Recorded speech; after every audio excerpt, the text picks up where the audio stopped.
ನಮಸ್ಕಾರ ವೀಕ್ಷಕರೇ, ಮತ್ತೊಮ್ಮೆ ಸ್ವಾಗತ GS ಕಾರ್ ವರ್ಲ್ಡ್ಗೆ. ನಾನು ನಿಮ್ಮ ಜುನೇದ್. ಸೊ ಇವತ್ತೊಂದು ಒಳ್ಳೆ ಡಿಮಾಂಡಬಲ್ ಗಾಡಿ ತಗೊಬಂದಿದ್ದೀನಿ. ಯಾವುದು ಹ್ಯುಂಡೈ ವರ್ನಾ ಫ್ಲೂಟಿಕ್ ಗಾಡಿ. ನೋಡ್ಕೊಳ್ಳಿ ಹೆಂಗಿದೆ ಅಂತ. ವೈಟ್ ರಸಗುಲ್ಲ 4 ನಿಮಗೆ ಮ್ಯಾಗ್ವಿಲ್ ಬರೋದು, 2 ಏರ್ ಬ್ಯಾಗ್ ಬರುತ್ತೆ. ಸಖತ್ತಾಗಿದೆ ಡೀಸೆಲ್ ಗಾಡಿ. ವೈಟ್ ಕಲರ್, ಸಿಂಗಲ್ ಸ್ಕ್ರ್ಯಾಚ್ ಇರಲ್ಲ ಗಾಡಿಗೆ. ಇಂಟೀರಿಯರ್ ಪ್ರಕಾರ ಹೇಳ್ಬೇಕಾದ್ರೆ power steering, power window, AC system, leather seat, 2 air bag ಬರುತ್ತೆ. ಆಟೋಮೆಟಿಕ್ ಕ್ಲೈಮೇಟ್ ಕಂಟ್ರೋಲ್, ABS ಎಲ್ಲ ಬರುತ್ತೆ. ಬೂಟ್ ಸ್ಪೇಸ್ ತುಂಬ ದೊಡ್ಡ ಬರುತ್ತೆ.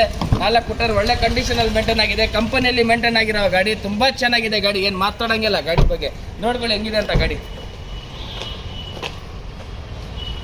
ರೆಡಿ ಟು ಡ್ರೈವ್ ಕಂಡೀಷನ್ ಇರೋದು, ಎಲ್ಲೂ ಓಡಾಡೋಂಗಿಲ್ಲ. ಇಲ್ಲೇ ಬನ್ನಿ, ನಾನು ಬೆಸ್ಟ್ ಪ್ರೈಸಲ್ಲಿ ಮಾಡಿ ಕೊಡ್ತೀನಿ. ಚೆನ್ನಾಗಿದೆ ಓಡೋಕ್ಕೆ. ಒಂದು ಟೆಸ್ಟ್ ಡ್ರೈವ್ ತೊಗೊಂಡ್ರೆ ನೀವು ಗಾಡಿ ಬಿಟ್ಟು ಹೋಗಲ್ಲ. 2012 ಮಾಡಲು, 2012 ಮಾಡಲ್, ಸೆಕೆಂಡ್ ಓನರು, 1,06,000 ಓಡಿರೋದು ರೆಕಾರ್ಡೆಡ್. ಡೀಸೆಲ್ ಗಾಡಿ. ಮೈಲೇಜ್ 20-22 ಆರಾಮಾಗಿ ಕೊಡುತ್ತೆ. ಪ್ರೈಸ್ ಕೊಟ್ಟಿಂಗ್ ಬೇಡ, ಫೈನಲ್ ಒಂದೇ ಬೆಲೆ 4.5 ಲಕ್ಷ ಕೊಡ್ತೀನಿ. ಎಷ್ಟಾಗುತ್ತೆ ಬೇಗ